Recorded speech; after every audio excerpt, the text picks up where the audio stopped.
There is one thing that will improve your sales more than anything else, and that is what we're talking about in this video. Understanding your customers' needs is key to closing the deal. It's crucial that you realize that your number one job is not selling. Instead, you should be focusing all your energy on helping the customer. If you really try to help your customers, you will automatically focus on understanding your customers' needs.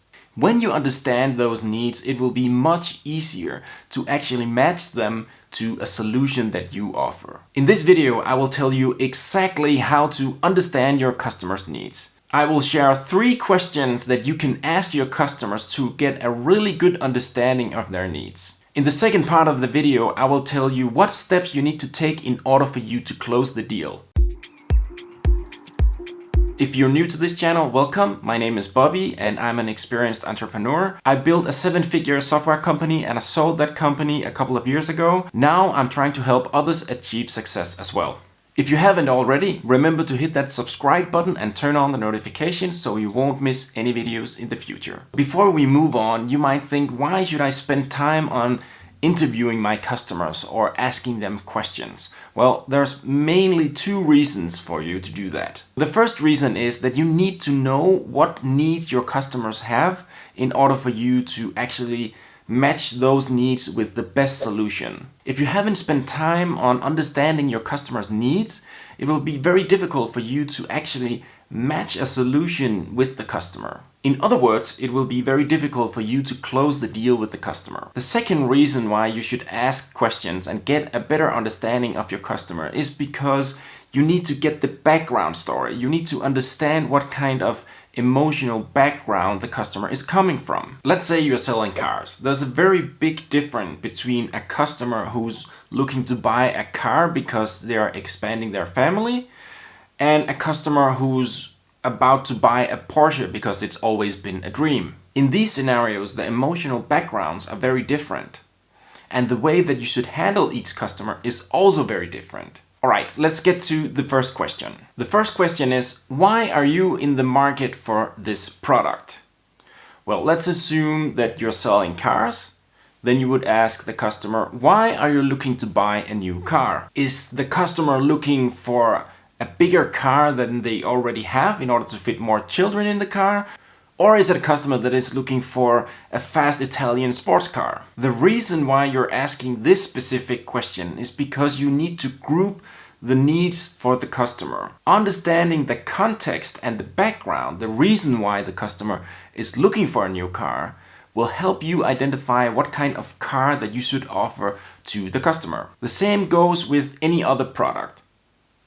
This question will help you understand why the customer is looking for a new product. Okay, that's the first question. Let's move on to the second question. The second question you should be asking your customer is, do you already have a product that you are replacing? First of all, this will give you an idea about the customer's experience with the product. If it's a very experienced customer, you shouldn't focus on all the basic stuff. Let's say you're selling phones and your customer has already owned a number of iPhones. In that case, it wouldn't really make sense to explain what an iPhone is. You wouldn't focus on the basic stuff. But if it's the first smartphone that the customer is about to buy, then it actually makes sense to explain some of the basic stuff about a smartphone or an iPhone. In each scenario, you would have to identify different benefits for the product. If the customer is looking to replace the product, then you can ask the customer what is wrong with the current one. So let's say that you're about to sell a car to the customer and maybe the customer already has a car. You can ask the customer what is wrong with your current car. This way you will actually learn what not to offer the customer. So let's say the customer prefers a smaller car because he or she lives in the city and the current car is too big, then you shouldn't really be offering the customer a big car. You should be offering a smaller car. Now we're ready for question number 3. The third question that you should ask your customer is, what other products are you looking at? And by asking this question, you will get a better feeling of what alternative products the customer is looking at. Again, if you're selling iPhones and the customer is also looking at Samsung phones, then you will have a really good idea about what kind of price level and what features the customer is looking for in other products. This is something that you can apply in the current scenario with the customer. Different brands have similar models. If the customer is looking at a specific Samsung phone, you could try to match that phone within your own lineup. Before we move on to the next part of this video, make sure to watch until the end of the video where I will give you a bonus question that you can ask your customers. By asking your customers this question, it will make or break the deal. So make sure that you watch until the end of this video. Now that you've been talking to the customer, you have a really good idea about the customer's needs. The next thing you need to do is to take action. The first action that you should take is to make an offer. You're ready to make your offer, but it's very important that you don't make a generic offer. You shouldn't be focusing on generic features. It doesn't really matter that the car has 4 wheels and a seat and stuff like that. But what is important is the benefits that the product, or in this case the car, provides. Remember what the customer told you just earlier in your conversation. What are the specific benefits or needs that the customer is looking for? Those are the things that you should be talking about when you make your offer. Customers make buying decisions based on emotion, not logic. That means that no matter how many features you list and how much you talk about the product, how good it is and all the features, it doesn't really matter. What really matters is if you can make the emotional connection to the context that the customer is in and the product that you're trying to sell the customer. Because of that, you need to focus on the specific needs and benefits that the customer told you about earlier. So let's say that your customer is a soccer mom. You shouldn't be focusing too much on the features, and one of the features might be that it's a spacious car. That is not one of the important things. Of course, you should choose one of the spacious cars, otherwise everything will go wrong. But what you need to focus on is the feeling that the soccer mom will have when she needs to get all the kids into the car. In a small car, she would feel stressful and nothing would work. In this new car that you're trying to offer the customer, it will be very hassle-free and she would be much more happy. So try to focus on that instead. Maybe you could top it up with talking about how secure the car is. This will trigger her instincts to protect the children in the car. So all of the things that you're talking about now are rooted in some kind of emotional response with the customer. In another case, you might be selling a car to the dad, and maybe the dad has always had a dream about buying a sports car from when he was a kid. Most boys have this kind of dream when they're young. I know I had. Instead of focusing on how many horsepowers the car has and how fast you will be able to go in it, you should focus on stuff that gives the customer an emotional context. In this case, that would be how wonderful it would be to finally make that dream come true, the dream of buying a sports car, or maybe the feeling of driving that car without the top in the summertime. Stuff that will trigger some kind of emotion with the customer. So that's the first action you need to take. The second action you need to take is to talk about price. Make sure that you specifically discuss the subject of price with the customer. I've seen it over and over. Inexperienced salespersons have a bit of difficulties talking about price because they're scared that the customers will turn down the entire offer because the price is too high. But of course the price might be too high. In that case, your job is to find another solution with a lower price, but still a solution that will be able to meet most of the needs of the customer. It's okay if the customer actually thinks that the price is too high. The important thing is that you actually have a discussion with the customer about the price. If you don't have a discussion, the customer might feel that the price is too high, but not sharing it with you means that you won't be able to find a cheaper alternative, and altogether you will just lose the deal. Think about it. Unless you're buying a commodity, you would probably need to know what the price is before you decide. So if you don't have a discussion about the price, then it's basically impossible for your customer to make a decision to buy your product. One of the things that I've learned from working with sales and marketing for more than 15 years is that you need to make more options or more offers. Don't just give the customer one offer and one price. If you offer two different options with two different prices, there's a flexibility. If you only have one, the customer might just say yes or no. If you have two, the customer knows that there is some flexibility and that you're able to adjust some of the features of the product, but still match the needs, but also reduce the price. This will invite the customer to safely talk about price, but also in a way that the customer won't be embarrassed to say that the price is too high. If you offer the customer 2 or 3 different price options, you will easily see what kind of direction the customer is moving towards. Is the customer choosing the high-end solution, or is the customer choosing one of the low-cost options? This information is crucial when you need to close the deal later on. Now, one of the secrets that I've been using for 15 years as a salesperson is to read the reactions of the customer when you are talking about the price.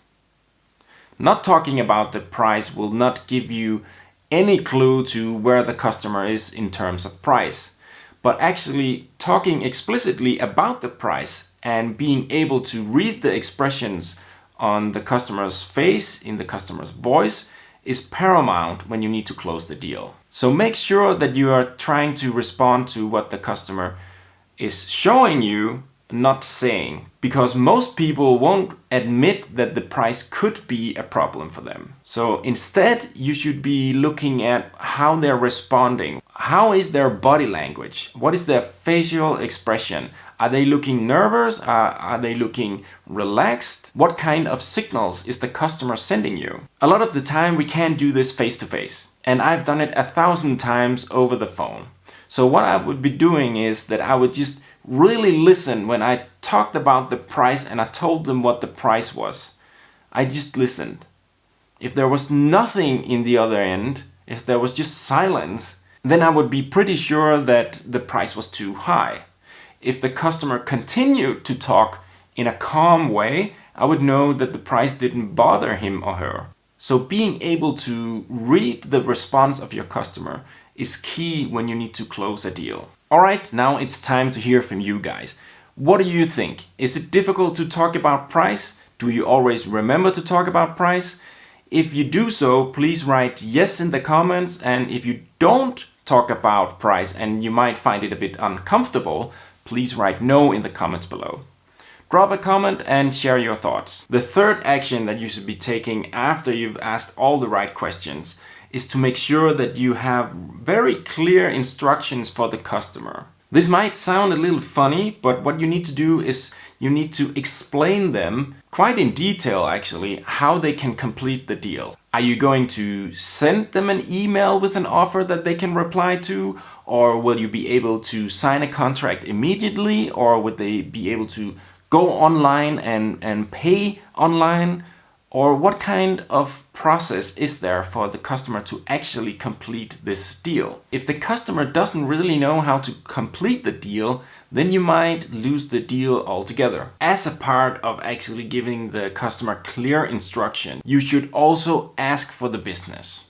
So what does that mean? That means that you shouldn't just make the offer and let everything else be unsaid.